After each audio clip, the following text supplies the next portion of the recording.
चंचल मन को एवं चंचल उपयोग को स्थिर करने के लिए जिनवाणी माता के माध्यम से पुष्पा आंटी म्यूट कर लो, आवाज आ रही है। अपनी वर्तमान ज्ञान की पर्याय में सम्यक भेद ज्ञान उत्पन्न करते हुए कि मेरा ये भगवान आत्मा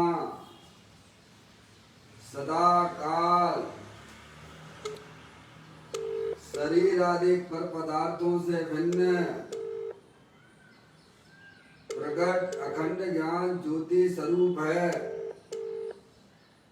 ऐसा अपने आप को जानो और ऐसा ही अनुभव करो कि वर्तमान में ही मेरा ये भगवान आत्मा शरीर आदि पर पदार्थों से भिन्न प्रकट अखंड ज्ञान ज्योति स्वरूप है। कॉल कर रहे हैं।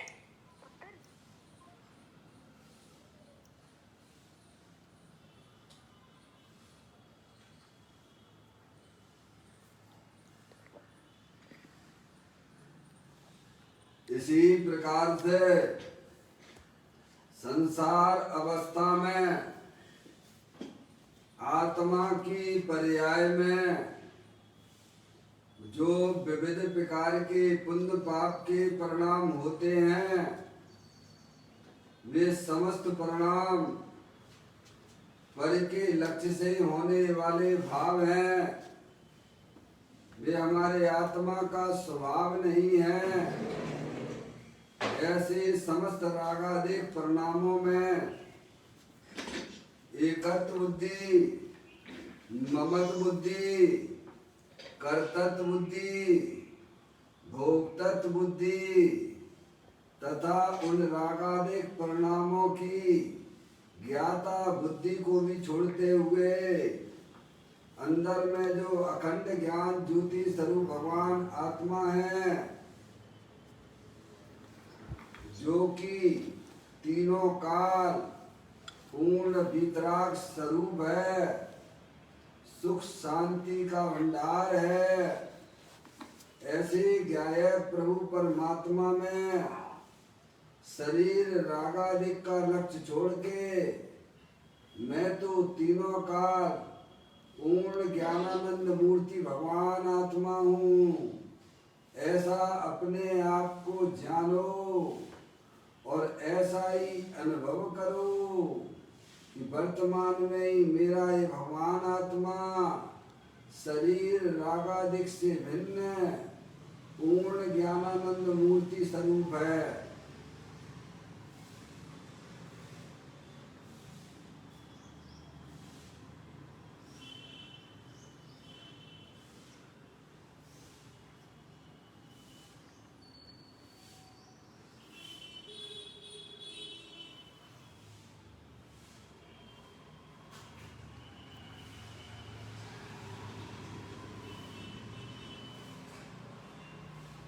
इसी प्रकार से संसार अवस्था में आत्मा की पर्याय में जो पर के लक्ष्य से होने वाला ज्ञान है, वह परलक्षी ज्ञान भी हमारे आत्मा का स्वभाव नहीं है। वह तो इंद्रिय जनित ज्ञान है।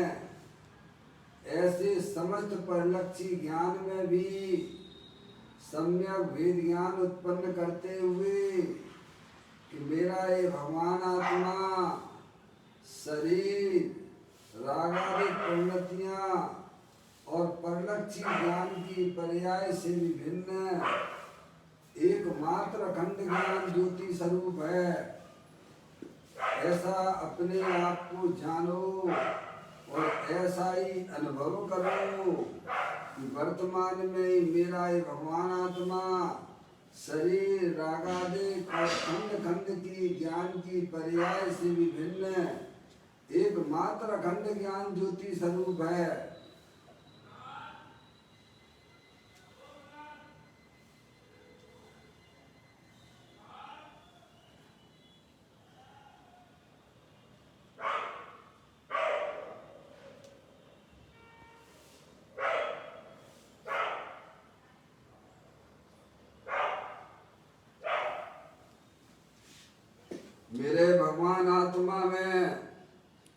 शरीर आदेक पर पदार्थों का प्रवेश नहीं होता है। मेरे भगवान आत्मा में राग आदिक परिणतियों का भी प्रवेश नहीं होता है। मेरे भगवान आत्मा में परलक्षी ज्ञान की पर्याय का भी प्रवेश नहीं होता है, क्योंकि मैं तो तीनों का शुद्ध वितराग विज्ञान घन स्वरूप भगवान आत्मा हूँ। ऐसा अपने आप को जानो और ऐसा ही अनुभव करो कि मैं वर्तमान में ही शरीर रागादिक और परलक्षी ज्ञान की पर्याय से विभिन्न एकमात्र शुद्ध वितराग विज्ञान घन स्वरूप भगवान आत्मा हूँ।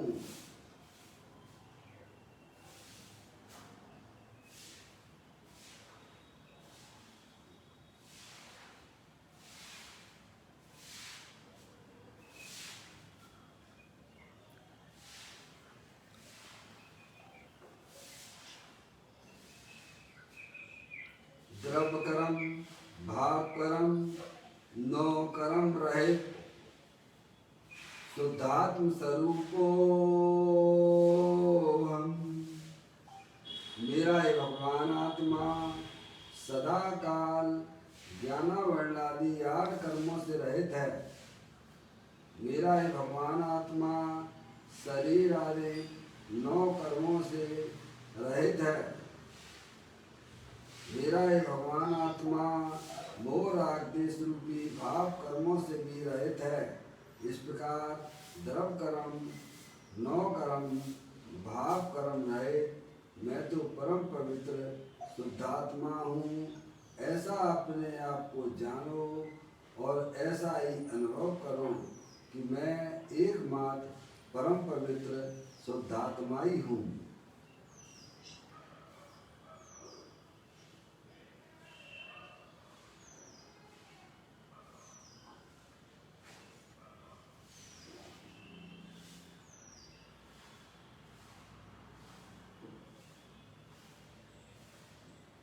ओम नमः सिद्धेभ्यः।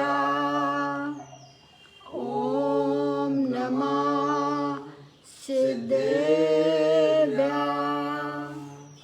ओम नमः सिद्धेभ्यः। चिंतामणि सम स्वयं का चैतन्य तत्व महान है। निज का करूं मैं चिंतवन, निज का करूं श्रद्धान्यु में। शोधा तुम्हारी देव है जो गुण अनंत निधान है।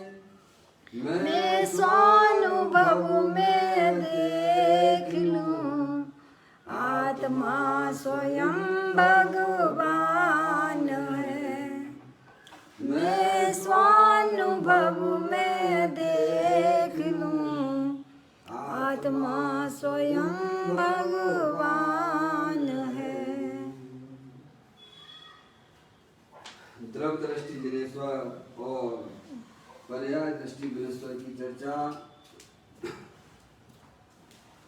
महान ग्रंथ के माध्यम से हम और आप यहाँ इसका स्वाध्याय कर रहे हैं।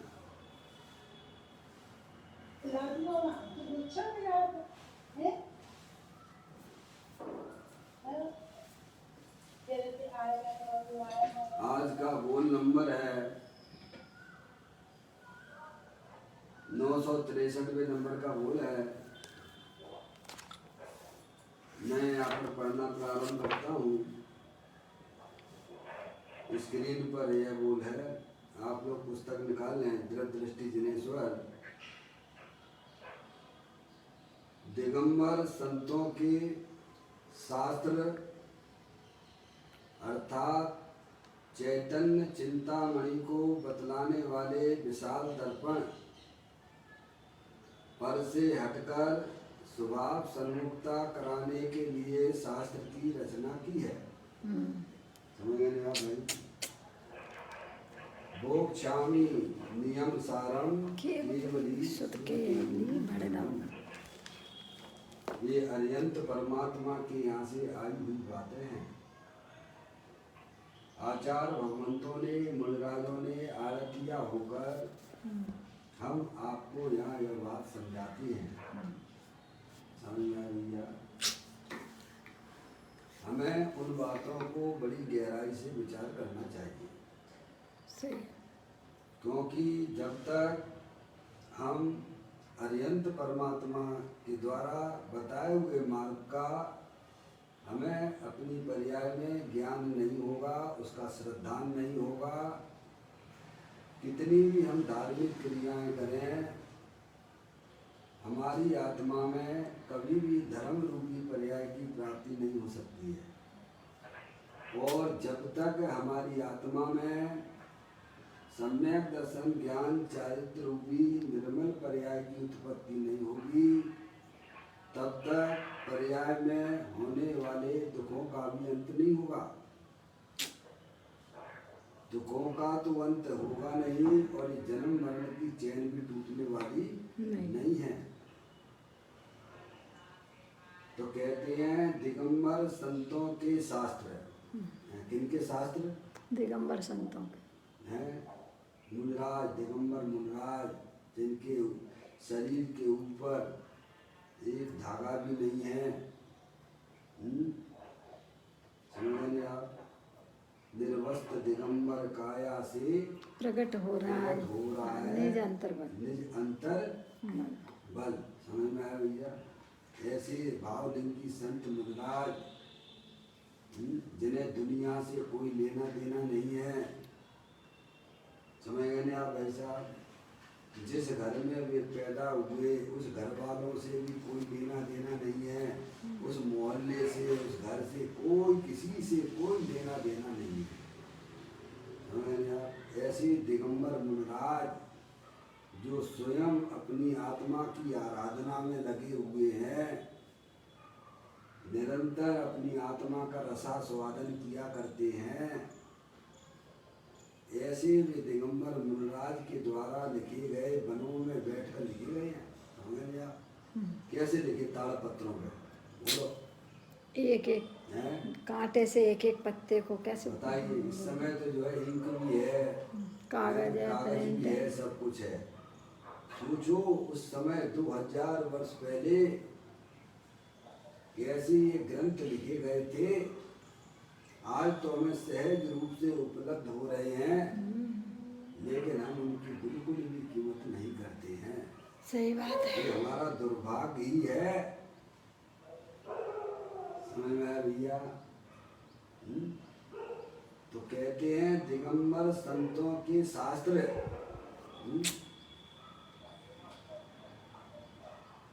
अर्थात चैतन्य चिंतामणि को बतलाने वाले विशाल दर्पण हैं।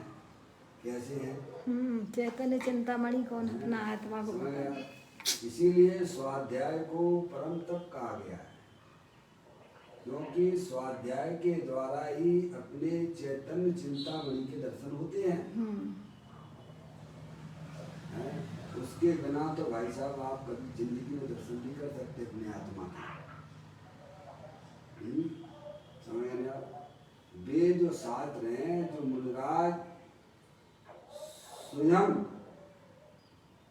स्वयं अपनी आत्मा में लीन रहते हुए, आनंद लूटते हुए, पर्याय को अपनी आत्मा में बारंबार डुबकी लगाते हुए शास्त्रों की रचना की है। समझे आप? तो कहते हैं चैतन्य चिंतामणि को बतलाने वाले विशाल दर्पण हैं। लोग बातें नहीं करो, म्यूट कर लो सभी लोग अपना मोबाइल। मम्मी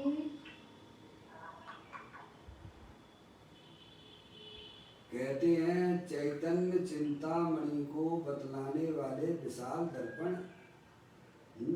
समझ गए आप? दर्पण के समान। दर्पण में क्या करते हो भाई साहब? दर्पण में क्या करते हो? अपना चेहरा देखते हो। समझ गए आप?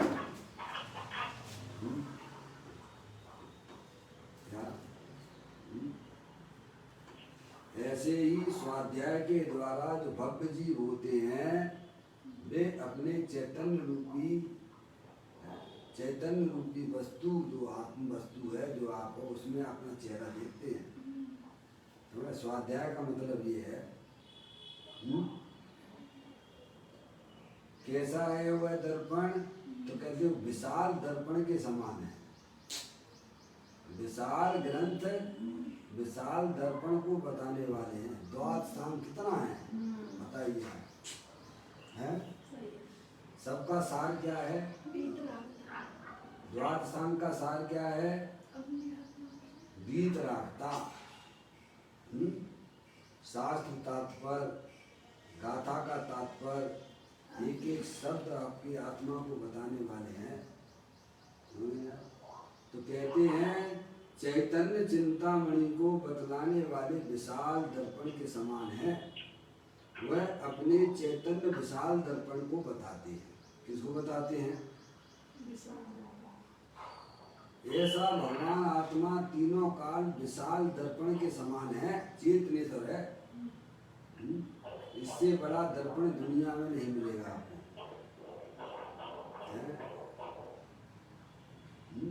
समझ गए आप? दर्पण में जैसे बाहर की वस्तुएं झलकती हैं कि नहीं झलकती हैं? दर्पण तो स्वच्छता का भंडार है। काय का भंडार है? जड़ दर्पण जो है स्वच्छता है कि नहीं? वह क्या करता है? बाहरी वस्तुएं सब वो अपनी जगह रह के सारी वस्तुएं उसमें झलका करती हैं। समझ गए आप? वो तो जड़ दर्पण है। और अपना चैतन्य दर्पण कैसा है? लोकालोक झलकते ऐसा प्रभु का केवल ज्ञान। क्या? लोकालोक झलकते जिसमें ऐसा प्रभु का केवल ज्ञान। लीन रहे निज शुद्धात्म में, लीन रहे निज शुद्धात्म में, प्रतिक्षण हो आनंद महान। गायक पर दृष्टि जम जाए जब जिन भर के दर्शन पाए। आप भजन में बोलते हो अपने बोलते हो हैं? कैसा है वो भगवान का गायक रूपी दर्पण? गायक पर दृष्टि है जिसमें लोकालोक के पदार्थ झलकते हैं। इससे बड़ा दर्पण आपको दुनिया में नहीं मिलेगा। आपके पास में है, आप स्वयं ही गायक प्रभु परमात्मा हो। लोकालोक के समस्त पर पदार्थ जिसमें झलकते हैं, लेकिन कोई भी पदार्थ आपके गायक प्रभु परमात्मा के अंदर प्रवेश नहीं करता है। ये सबसे सुंदर बात है। जैसे जड़ दर्पण में वह अपनी जगह रह के बाहर की सारी वस्तुएं उसमें झलका करती हैं, लेकिन जगत की कोई भी वस्तु उस दर्पण में झलकती है। ये झलकन उसका स्वभाव है दर्पण का, लेकिन क्या उसके अंदर प्रवेश करती है? क्या नहीं, बारी बात है। वो तो जड़ दर्पण है, उसमें ना तो ज्ञान है ना आनंद है। भगवान कहते हैं कि तेरा ऐसा विशाल दर्पण जिसमें लोकालोक के समस्त पर पदार्थ झलकते हैं, लेकिन तेरे दर्पण के अंदर, चैतन्य दर्पण के अंदर कोई भी वस्तु का प्रवेश नहीं होता है। लोकालोक के समस्त पर पदार्थ वह आत्मा के दर्पण में, चैतन्य दर्पण में कोने में पड़ा रहता है। ऐसा विशाल दर्पण अंदर में विराजमान है, जिसमें हमने कभी उसके दर्शन नहीं किए हैं। तो विशाल शास्त्र द्वादश सांग का सार चैतन्य विशाल दर्पण को बताने के लिए के लिए है भैया। जैसे बाहरी दर्पण में, जड़ दर्पण में अग्नि झलकती है, तो क्या वह अग्नि उस दर्पण को गर्म करती है? क्या दर्पण गर्म हो गया क्या? नहीं होता है। ऐसे ही अपनी आत्मा चैतन्य दर्पण, विशाल दर्पण, उसमें रागादिक रूपी, दुख रूपी पर्याय झलकती है, पर आत्मा कभी रागादिक रूप होता नहीं है। उसमें शरीर झलके, उसमें बारी पर पदार्थ झलके, लोकालोक झलके, तो भी उसमें किंचित भी अशुद्धता आती नहीं है। ऐसी चैतन्य वस्तु देह लेवल में विराजमान है, जिसकी हमने कभी खबर नहीं ली है। इसीलिए हमारी पर्याय में दुख चल रहा है और जन्म मरण का सिलसिला चालू है। समझ गया वैसा? तो कहते हैं दिगंबर संतों के शास्त्र चैतन्य चिंतामणि को बतलाने वाले विशाल दर्पण के समान है। देखो स्वाध्याय का कितना बल होता है। अपनी चैतन्य वस्तु को बता देता है। स्वच्छता का भंडार है। एक आत्मा में स्वच्छत्व नाम की शक्ति है। आचार्य अमृतचंद देव ने 47 शक्तियों के नाम बताए सुमेशार जी में। उसमें एक 11वें नंबर की शक्ति का नाम आया है स्वच्छत्व शक्ति। मालूम आई? स्वच्छत्व शक्ति किसे कहती है? ये जल के ज्ञान में ऐसी रहे नित्य स्वच्छता। क्या?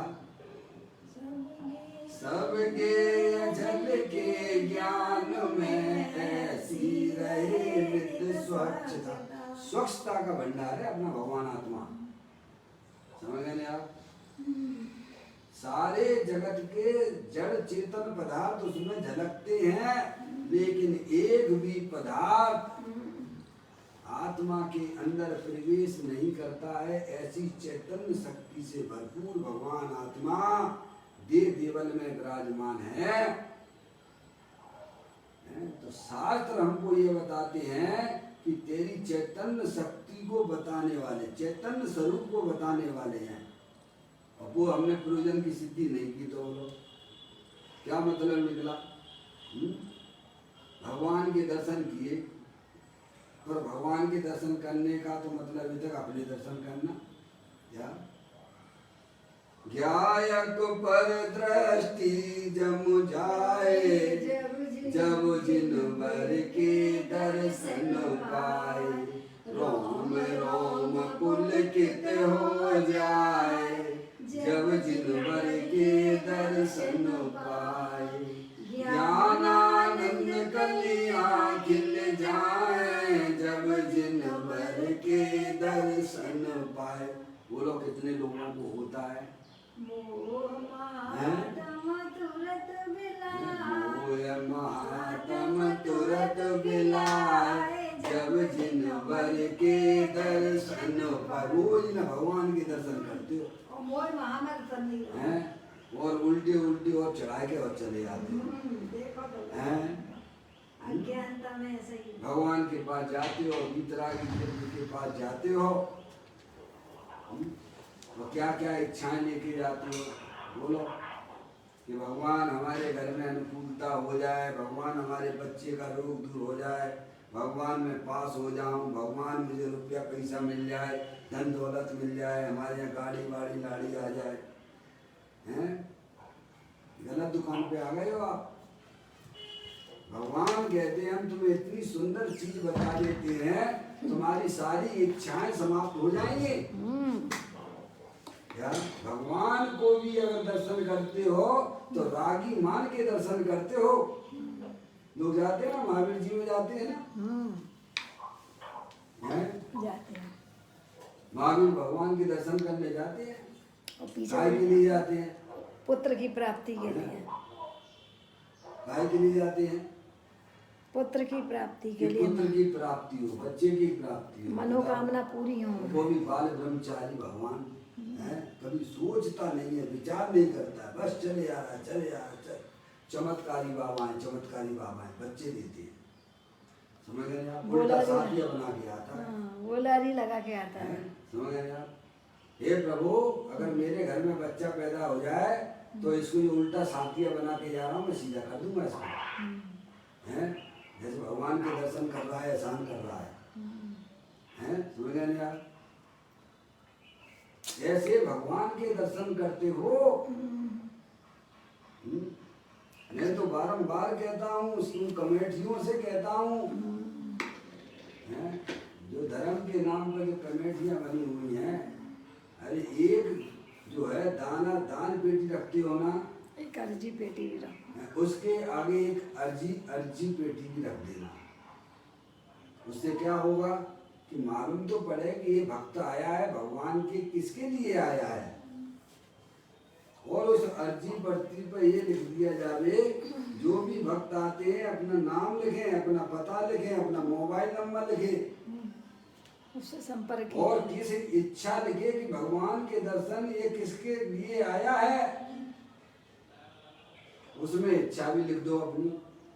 फिर शाम को जो है कमेटी आके उसको गोलक को खोले और सबकी पर्चियां बाहर निकाले हैं, और जिन जिन में अपने मोबाइल नंबर एड्रेस वगैरह लिखे हैं और वह कमेटी उनके घर पर जाए, संपर्क करे हैं, तो सबको मालूम पड़ जाएगी भाव ये भक्त काय के लिए आया था मंदिर में।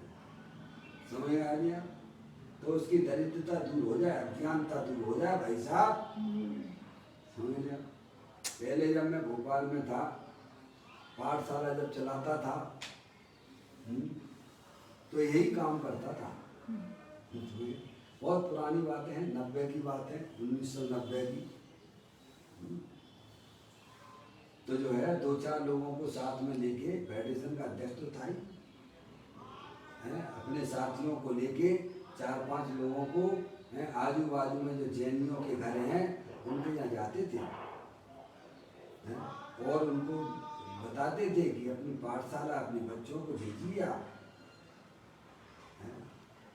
फिर वे बच्चे वहाँ आते थे, इतनी भीड़ लग गई थी बच्चों की कि भाई साहब मंदिर छोटा हो गया था, सीढ़ियों पर क्लास लेना पड़ती थी मेरे को। आज हमारा संपर्क सूत्र खत्म हो गया है, इसीलिए सब जीव मनमानी कर रहे हैं, भगवान के नाम पे भी मनमानी चल रही है। धर्म के नाम पर। धर्म के नाम पर समझ आप? जिसकी जो इच्छा है चले गए। ये सबसे पहले हमें करना चाहिए। एक बाजू में जितनी दान पेटी रखने की मुख्यता रखते हो, है भाई साहब, मेरा तो कमेटी वालों से एक ही प्रश्न है, तुम यहाँ पे एक अर्जी पेटी भी रखो। जो भक्त आते हैं वो ये तो लिखे कि ये भाई साहब काय के लिए आए हैं, और फिर उनसे जाके वो कमेटी जाके संपर्क करे और भगवान का सच्चा ज्ञान कराए। तो मैंने आप, अगर आपको सुझाव हमारा अच्छा लगता है तो धन्यवाद, मानो तो ठीक है, नहीं मानो तो हम तो अपनी जगह बैठे होंगे। मानो तो लाख की, मानो तो लाख की, नहीं मानो तो 1.25 लाख की। जितनी भी समाज के अंदर जो दरिद्रता चल रही है, पामरता चल रही है भगवान के नाम पर, फूटन चल रही है, वो कम से कम दूर होने लग जाएगी। अरे भगवान के दर्शन का मतलब तो ये है, ज्ञायक पर दृष्टि जम जाए, जब जिनवर के दर्शन पाए। अरे प्रभु, जैसे आप हो वैसे मैं भी हूँ, मेरे में और आप में कोई अंतर नहीं है। ज्ञानानंद कलियां खिल जाए, जब जिनवर के दर्शन पाए। तो यहाँ कहते हैं ये जो शास्त्र हैं, दिगंबर संतों के जो शास्त्र हैं, ये विशाल हैं, द्वाद सांग उसका पार नहीं, लेकिन वे किसको बताते हैं? वो चैतन्य मणि, चिंतामणि चैतन्य वस्तु है, उसको बताने वाले हैं, अपने विशाल दर्पण को बताते हैं। ऐसा चेतन सब भगवान आत्मा दे देवन में विराजमान है। समझ गया? स्थायी वस्तु है, परमानेंट वस्तु है, भले ही आपने उसे दृष्टि में छोड़ दिया है, पर उसने तुम्हारा कभी साथ ना छोड़ा। ऐसी चेतने जब भगवान आत्मा दे देवन में विराजमान, विशाल दर्पण, कैसा है? विशाल दर्पण है, जिसमें लोकालोक के समस्त पर पदार्थ झलकने पर भी, भाई साहब, लोकालोक के समस्त पर पदार्थ झलकने पर भी एक भी पदार्थ उस चैतन्य वस्तु के अंदर प्रवेश करता नहीं है। ऐसा विशाल दर्पण दे देवन में विराजमान है। समझ गए आप?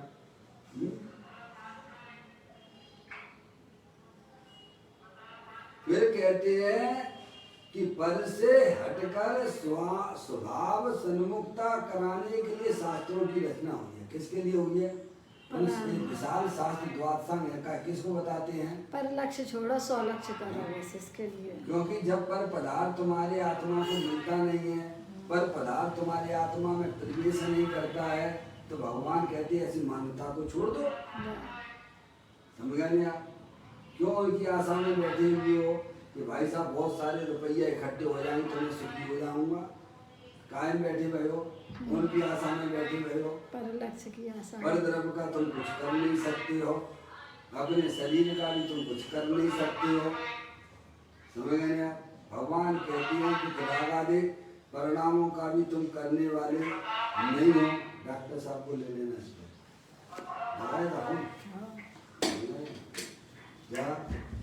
समझ गए आप? रागादिक परिणाम तुम कर नहीं सकते हो, अपने शरीर का भी कुछ कर नहीं सकते हो, तो प्रभु फिर मैं क्या कर सकता हूँ? तुम तो जो है चेतनेश्वर भगवान आत्मा हो, जानने देखने वाली ज्ञानानंद मूर्ति हो। ये विश्व की तरफ से तुम्हें एक गॉड गिफ्ट दी गई है। गॉड गिफ्ट कहना भी जरा अच्छा नहीं लगता है? ये प्रकृति की सुंदरता आपको प्राप्त है, समझ आप? उसको पहचानिए, उसका भोग करिए।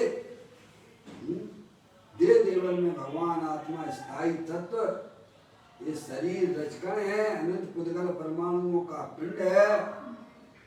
रागादिक परिणतियां जो संसार अवस्था में देखी जाती हैं, वे भी क्षणभंगुर तत्व है, पर ये दोनों हमारी आत्मा के अंदर प्रवेश करते नहीं है। कोई भी पदार्थ, तो कहते हैं कि जो दिगंबर संतों के जो ग्रंथ हैं, वे आपकी वस्तु, चैतन्य वस्तु को बताने वाले हैं।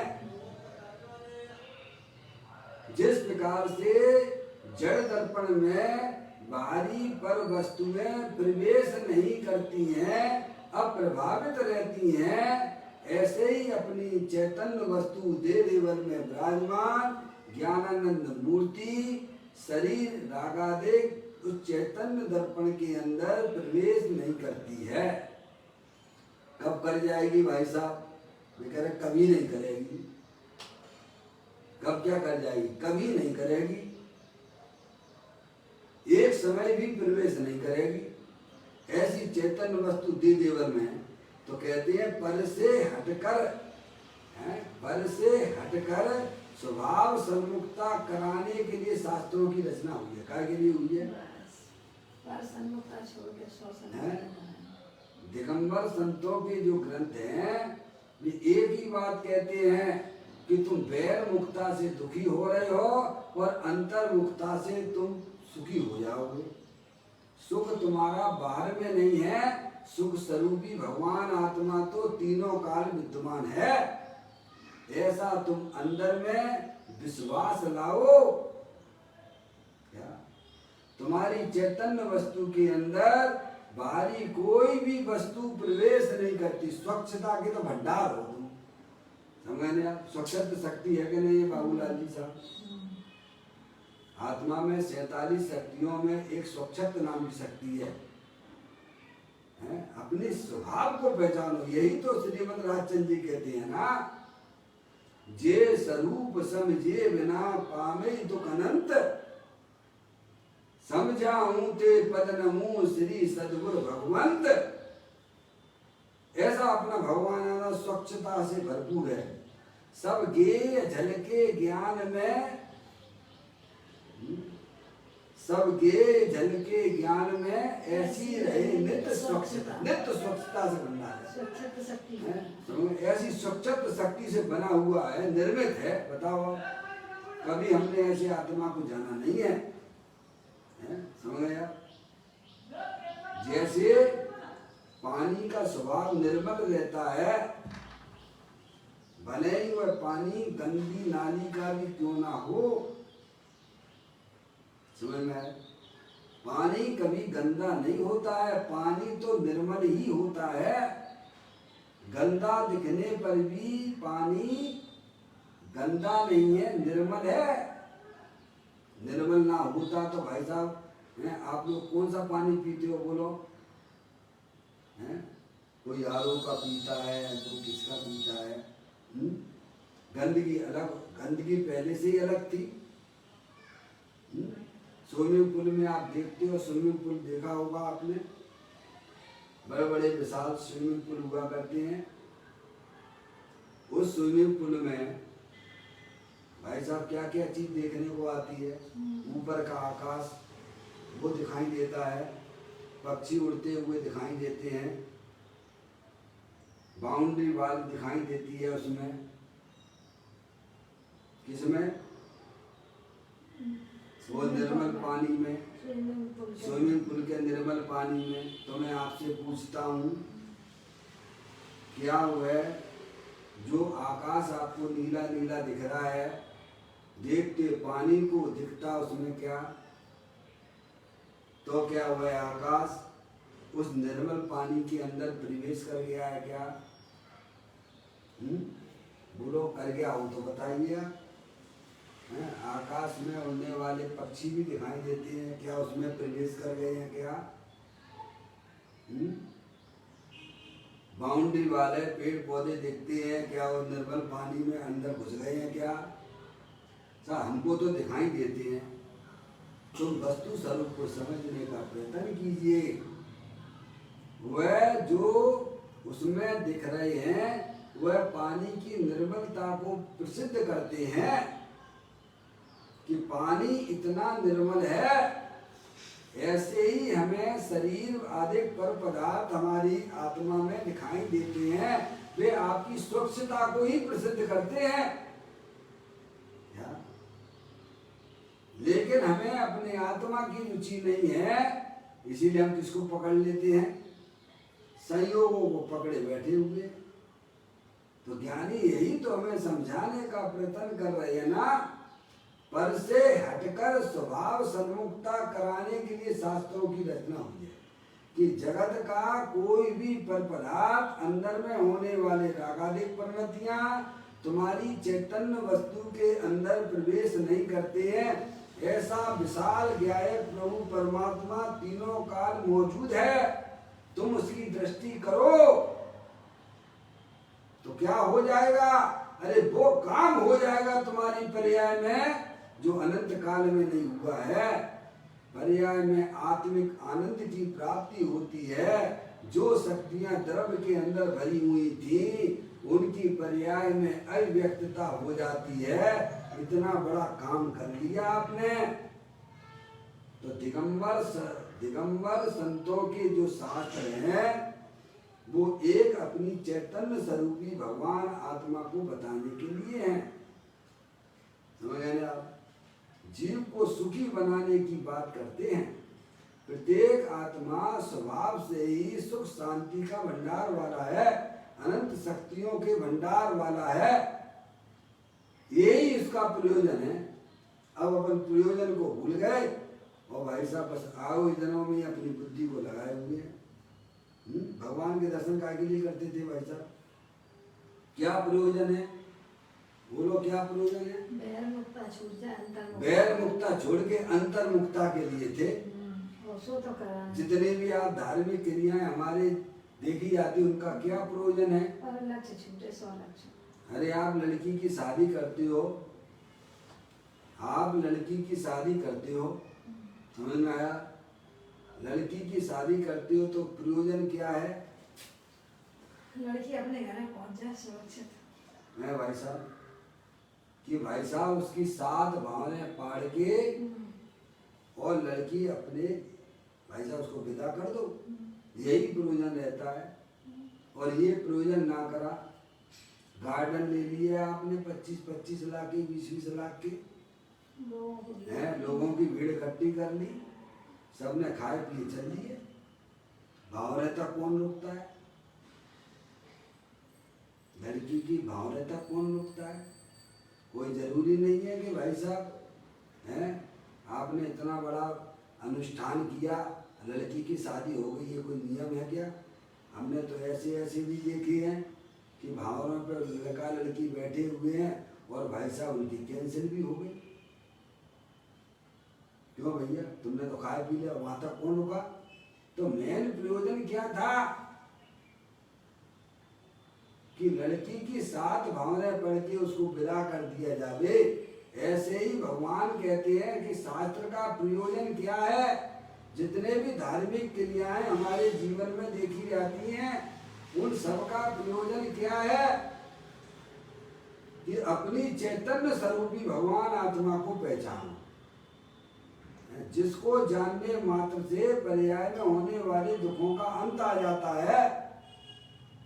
मोक्ष मार्ग के दरवाजे, मोक्ष के दरवाजे खुल जाते हैं। और बोलो आप हैं, अब वो तो प्रयोजन किया नहीं, अनादिकाल से अपन वही उलझे हुए काय पे। शरीर की क्रिया है सो मैं करने वाला हूँ, तो पहले अपने आप को जानो तुम कौन हो। तुम शरीर हो कि जानने देखने वाले अमूर्त पदार्थ आत्मा हो? बोलो किसमें अहमपना चल रहा है हमारा? मिली जुली सरकार में अहमपना चल रहा है। वह तो हमारे संसार का बीज है, ज्ञानी कहते हैं, क्योंकि तुम जानने देखने वाले अमूर्तिक वस्तु हो, सिद्ध परमात्मा जैसे हो। शरीर तो जड़ है, अनंत पुद्गल परमाणुओं का पिंड है, और अंदर में जो कसाएं आदि होती हैं, क्रोध मान माया लोभ हास रति अरति शोक वै जुगुप्सा स्त्री वेद पुरुष वेद नपुंसक वेद, क्या वे कसाएं भी तात्कालिक हैं। हर समय नई नई उत्पत्ति होती है और नाश को प्राप्त होती है, परमानेंट तो वो भी नहीं है। इसीलिए ज्ञानी कहते हैं कि पर की दृष्टि छोड़ो, पर से हटो, यानी अपने उपयोग को, अपनी दृष्टि को, पर तो पर रूप से रहेगा, उसकी दृष्टि छोड़ने के लिए बात करते हैं। पर को आत्मा ने ग्रहण कहाँ किया है? उसे अपना माने हुए बैठा हुआ है। आत्मा शरीर हो गया क्या? होने की संभावना आपको दिखती है क्या? तो कहते सच्चा ज्ञान करो कि आप चेत निसर भगवान आत्मा हो, अनंत शक्तियों के भंडार वाले हो, ऐसा सच्चा ज्ञान करो कि परद्रव प्रभाव का हमारी चैतन्य वस्तु में गिरण नहीं होता है। आत्मा में एक त्याग उपादान शून्यत नाम की भी शक्ति है। पर से न इसमें कार हो पर कार्य का कारण, पर से न इसमें ये नहीं, ये तो अकारण कारण नाम की शक्ति है, समझा है? त्याग उपादान शून्यत शक्ति, पर द्रव्य के त्याग स्वरूप ही भगवान आत्मा है। क्या पर को ना तो ग्रहण करता है ना उसका त्याग करता है। त्याग उपादान शून्यत नाम की शक्ति है, समझ गए ना आप? ऐसी अपनी चैतन्य वस्तु है। आज तक आत्मा ने परद्रव्य का ग्रहण ही नहीं किया है, तो फिर त्याग क्या? सच्चा ज्ञान कर लो, यही उसका त्याग है। ज्ञान को ही प्रत्याख्यान कहा है 34वें नंबर की गाथा में समयाचार्य जी ने। ज्ञान ही प्रत्याख्यान है, सच्चा ज्ञान करो। सच्चा ज्ञान करना ये आत्मा का परम कर्तव्य है। ये आत्मा का कर्तव्य है। हम तो पता नहीं दुनियादारी की कर्तव्य मान के बैठ चल रहे हैं, समझ गए आप? तो कहते हैं कि दिगंबर शास्त्र जो हैं वे एक अपनी चैतन्य स्वरूपी भगवान आत्मा को बतलाने वाले हैं, और उसका प्रयोजन ये है कि पर से हटकर स्वभाव सन्मुखता कराने के लिए शास्त्र की रचना हुई। काय के लिए? अपने आत्मा को पहचानो और अपने आत्मा में मस्त हो जाओ। शुद्धता विचारे ध्यावे, शुद्धता में केली करे और अमृत धारा बरसावे। ये शास्त्र का प्रयोजन था। समझे आप? इसलिए शास्त्र स्वाध्याय को परम तप की संज्ञा दी गई है, क्योंकि वो हमारे अज्ञानता को हरने वाली है। हम शरीर को अनादि काल से अपना जान रहे हैं, मान रहे हैं, जो कि शरीर में हूं नहीं। मैं तो चेतन सर भगवान आत्मा अमूर्तिक प्रदेश वाला हूं। यानी स्व सन्मुक्ता करना, पर सन्मुक्ता छोड़ना, ये शास्त्र का प्रयोजन है। अब आप जो है जड़ की क्रिया में इतने अस्त व्यस्त मस्त हो जाते हो कि अपने आत्मा को ही भूल रहे हो। क्या भाई साहब? ना तो अरिहंत परमात्मा को जानते हो, ना उनका इशारा समझते हो। हैं? एक वो जो थे जिन्हें ना तो कुछ पता था, गौतम को, गौतम को कुछ भी नहीं मालूम था, 7 तत्व के नाम भी नहीं मालूम थे, 6 द्रव्यों का स्वरूप भी, 6 द्रव्यों के नाम तक नहीं जानते थे, और भगवान का इशारा समझ गए वो। बोलो समझे कि नहीं समझे? ये तो हमारे प्रथमान योग में लिखा पड़ी है ना। अरे भगवान की दिव्य ध्वनि भी नहीं गिरी, केवल भगवान को देखते ही भगवान का इशारा समझ गए। भगवान तो अपनी चैतन्य स्वरूप की भगवान आत्मा जो दे देवल में विराजमान है, उसके रसा स्वादन में लगे हुए। दुनिया उन्हें नमस्कार करती है, लेकिन भगवान किसी की तरफ नहीं देखते हैं। अपनी चैतन्य स्वरूपी भगवान आत्मा का आश्रय लिए हुए हैं। सम्यक दर्शन हो गया उनको, समझेगा? सम्यक दर्शन हो गया। अरे सम्यक दर्शन ही नहीं हुआ, तत्काल उन्होंने दीक्षा भी ले ली गौतम ने, और ध्यान में बैठे तो 4 ज्ञान के धनी भी हो गए। बोलो भाई साहब। और हम पढ़ते ही रहते हैं, लेकिन अपनी आत्मा रूप से अपन को अनुभव ही नहीं करती है। बोलो, इसीलिए कहा शास्त्र पाठी भी मूड है जो निज तत्व जान। सारी धार्मिक क्रियाओं का एकमात्र प्रयोजन है कि अपने आप को आत्मा रूप से स्वीकार करो। ये शरीर है सो मैं नहीं हूं, मैं तो अखंड ज्ञान ज्योति स्वरूप भगवान आत्मा हूं। ये तो आपको प्रकृति की तरफ से गिफ्ट मिली है, आप उसको स्वीकार कीजिए और अपने आत्मा के आनंद में मस्त रहिए। समझ में आया? अस्थि की मस्ती में मस्त रहिए। मस्तों की दुनिया में तू मस्त हो जा, आत्म के रंग में ऐसा तू रंग जा। आत्म को आत्म में घोल के तेरा प्रभु तुझ ही में डोले। अरे तुझ ही में डोले, हाँ हम सब में डोले। अंतर का कोना टटोल के तेरा प्रभु तुझ ही में डोले। क्यों जाता गिरनार, क्यों जाता काशी, घटी में तेरे घट घट का वासी।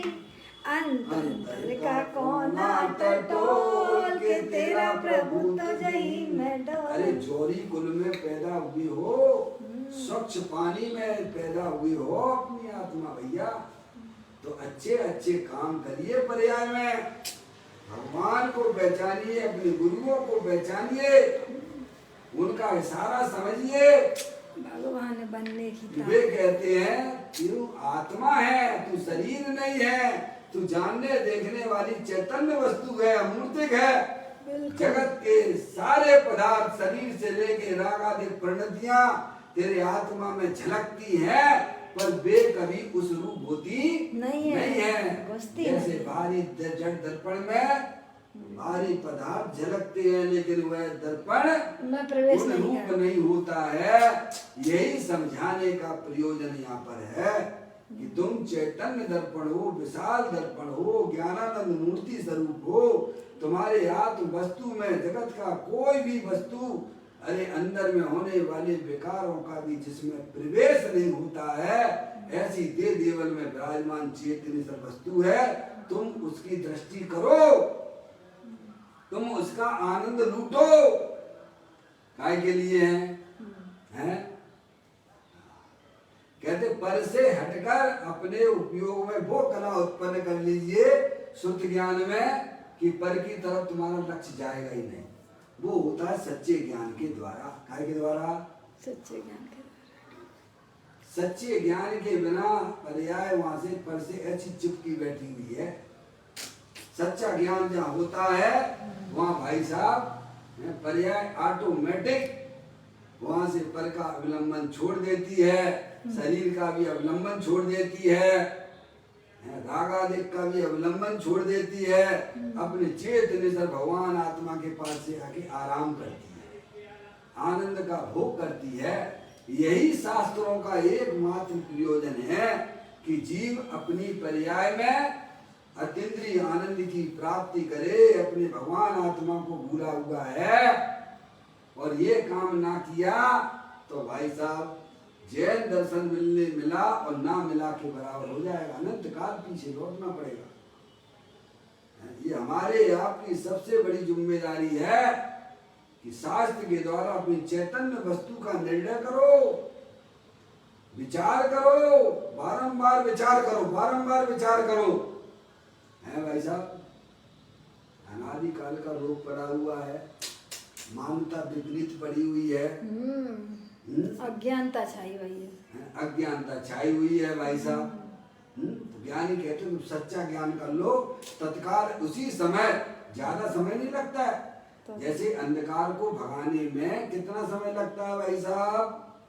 प्रकाश करो अंधकार है, भले ही काफी समय से कमरे में अंधकार पड़ा हो, अरे आप तो थोड़ा सा प्रकाश कर दो अंधकार भाग जाता है। ऐसे ही अज्ञानता जो हमारी पर्याय में चली आ रही है वो तो शास्त्र ज्ञान के द्वारा सच्चा ज्ञान हो जाता है। ज्ञानियों को भाई साहब अपने आत्मा की प्राप्ति होती है। यही द्वादशांग का सार है। सारे ग्रंथों का देखा न बाला, सर से ऋषियों का ऋण ना उतारा, घाटा माती पर रोबन लागा, घाटे का सारे ग्रंथों का देखा न बाला, सर से ऋषियों का ऋण ना उतारा, गादा घाटे का कर हाथ माथे पर धर रोबन लागा, सारे साथी जागे तू न जागा, बेला अमृत भरा भक्त क्यों कोरा, आलसी सोरा बनिया भागा, सारे साथी जागे तू न जागा। कौन से साथी जग गए? जितने यहाँ सिद्ध परमात्मा बन के बैठे हुए सिद्धालय पर सब अपने साथ में खेलते थे। उन्होंने जनवाणी माता के द्वारा अपने आत्मा का ज्ञान किया और भाई साहब अनंत सुख रूप पर्याय में झूल रहे हैं। यही प्रत्येक जीव का कर्तव्य है। लाखों पतितों ने जीवन संभाले, लाखों जीव आए भगवान के द्वार पर आए, उन्होंने अपनी आत्मा का ज्ञान किया, अपना जीवन निहार कर लिया। हमें अपने पुण्य के उदय से सारी चीजें व्यवस्थाएं मिली हैं, तो अपने उपयोग को शास्त्र के द्वारा अपनी आत्मा को समझने में लगाना यही सार्थक है भाई साहब। मन काय के लिए मिला है? ये पुण्य पाप करने के लिए नहीं मिला है। मन तो अपनी आत्मा की वस्तु, आप चैतन्य वस्तु है, उसको समझने में लगाना, उसका विचार करना है भाई साहब, धर्म करने के लिए मिला है।